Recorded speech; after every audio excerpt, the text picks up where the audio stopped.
Which is better to set up, a revocable trust or an irrevocable trust? How do you know which one you may need?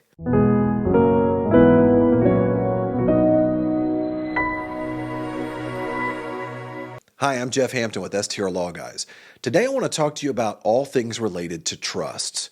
We're going to talk about it as it relates to estate planning as well as asset protection. But before we get started, let's make sure and identify what is a trust. A lot of times people just take for granted. They know, they've heard of a trust, but they don't really know what it is. A trust is a legal arrangement in which a person, known as the trustee, holds and manages property or assets on behalf of another person or group of people known as the beneficiaries. The trust is created by a legal document known as the trust agreement, which specifies the terms and conditions under which the trustee will hold and manage those assets on behalf of the beneficiaries that are listed.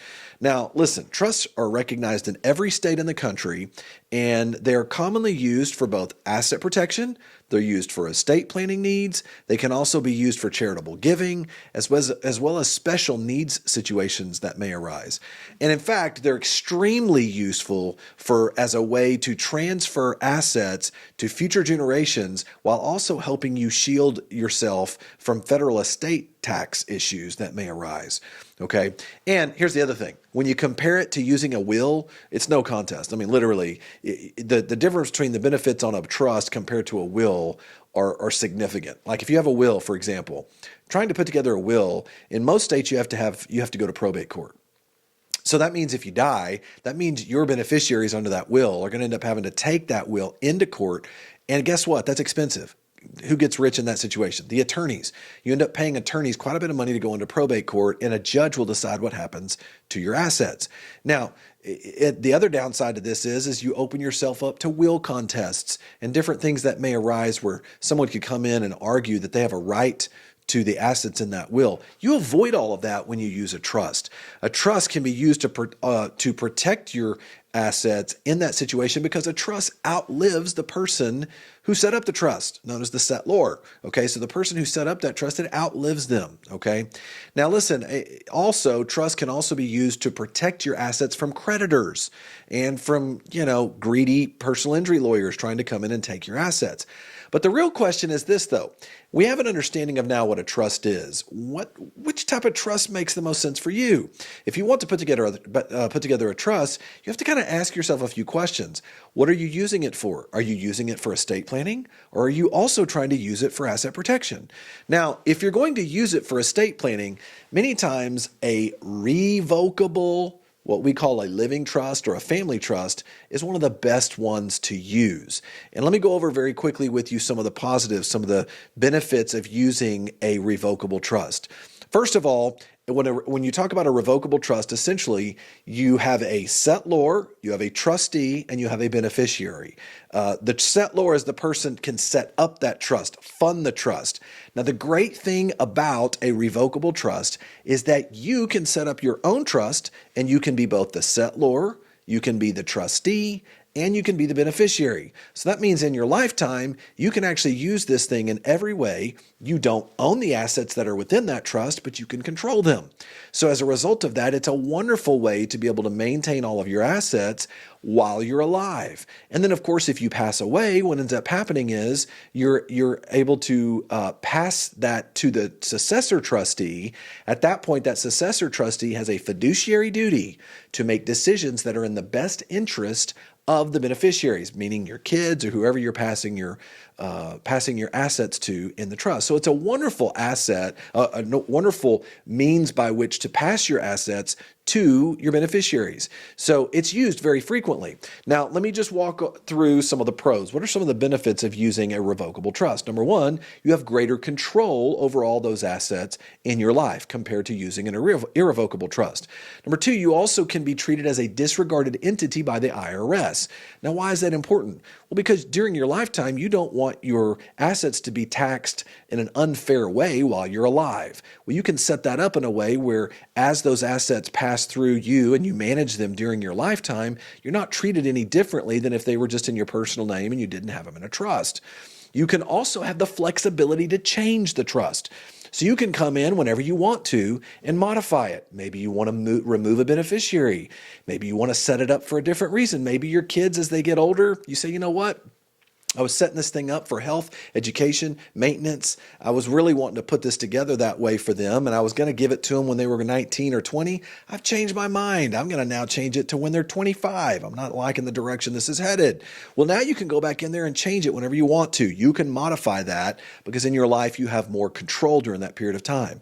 Now, there are a few states where it can offer some limited asset protection in states that recognize revocable spendthrift trusts, but it's not very frequent. It's very few states that offer that, okay?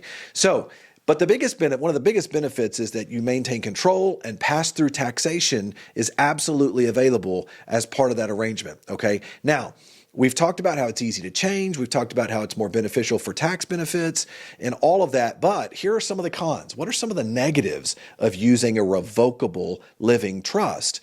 Well, there is less protection from what I call a top-down attack. What I mean by that is, what if you're sued for something that you've done personally? Okay, let's say you get in a car accident. It's above the level of protection you have on your personal injury protection on your car insurance.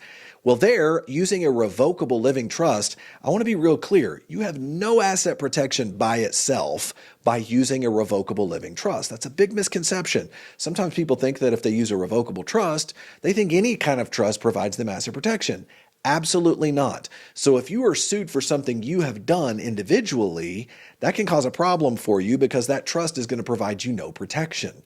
Now, there are ways to mitigate that. You can always get what's called a personal umbrella policy, and you can increase your insurance on your vehicle, on your auto insurance, increase that up to $1 million, $2 million for personal injury protection in the event you were to get into a serious car accident. So you can mitigate some of these risks by making sure you have a large amount of insurance to cover you, a big buffer there on that side, okay?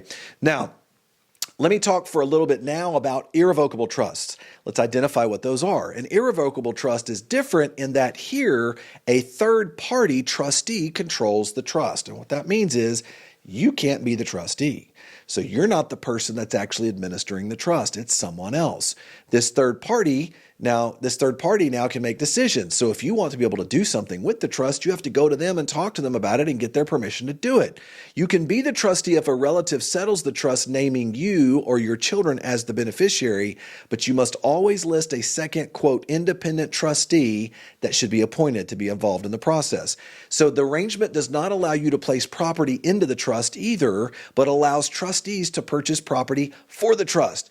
Now, look, I don't want to beat you down with all the legal language here, but here's the most important part for you to understand, is that when you have an irrevocable trust, you no longer have the control that you thought you may have had like you would have under a revocable trust. You have a third-party trustee who can make decisions. You may have to go to them and get permission as a result of that. And so that's one of the negatives. Now, let me tell you some of the positives. One of the positives of an irrevocable trust is you have greater protection from a top-down attack from actual asset protection. I'm going to tell you, true domestic asset protection trusts are irrevocable trusts. True foreign asset protection trusts are irrevocable trusts. That means you can't come in and just change them whenever you want to. You can't just come in there and move things around whenever you want to. And as a result of that, many courts will actually provide you protection from a lawsuit of assets that are in that type of trust because you don't control it. Because you don't control it, how are they going to be able to claim you are the one who should pull those assets should be pulled out because of actions that you have taken? Now, I'm going to tell you, though, here's one of the downsides. It's really, really hard to manage something like a real estate portfolio, short-term rentals, long-term rentals, when you have them in an irrevocable trust. The reason why is because every time you want to do something, you have to go to that foreign trustee, or you have to go to that trustee that is not you, it's someone else. You have to go seek permission for that. And it's not like you have the flexibility and nimbleness to be able to move things around however you want to, like you do on a revocable living trust. Okay, so just a couple of things to think about. Now, some of the cons, what are some of the negatives? We've already identified what some of them are. What are some of the negatives of an irrevocable trust? Well, one of them is less control. I mean, anytime it requires you to have an independent trustee for the asset protection piece on this, it can take some control out of your hands, and that can be a very negative thing. Here's another thing: depending on how you set them up, if you don't set up the irrevocable trust correctly, it can also minimize your ability to receive disregarded entity treatment by the IRS. Here's why. It's not really in your control now. So when you set up an irrevocable trust, a lot of times the IRS will not allow those passive income tax benefits that you might have for a rental portfolio to pass through up to your personal tax return. And so a lot of the benefits that you might see in your lifetime for managing your assets, you might not be able to maintain those if you have an irrevocable trust. Really important to be careful about that, because if you jump into this situation without getting good counsel on how to make sure and set them up, you can end up being slapped in the face with some pretty high tax rates if you don't do it the right way. And here's the thing.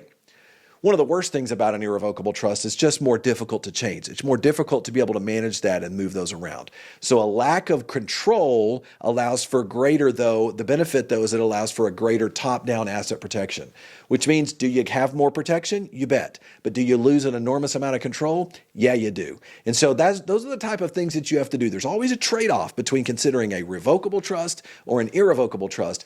And so if you're looking at just asset protection, you probably need to be looking at an irrevocable trust, or I encourage you to watch some of my videos. I even talk about a way where you can maintain asset protection with a revocable trust. All right. So listen, once again, Jeff Hampton with STR Law Guys. I want to provide you a free ebook, 5 strategies to protect your short-term rentals and give you peace of mind. If you click down into the YouTube description section below, I'll be happy to send that over to you. And I want to thank you for watching our channel. If you liked what you saw here today, like this video, subscribe to our channel. I'll send you more great content just like this. Thanks.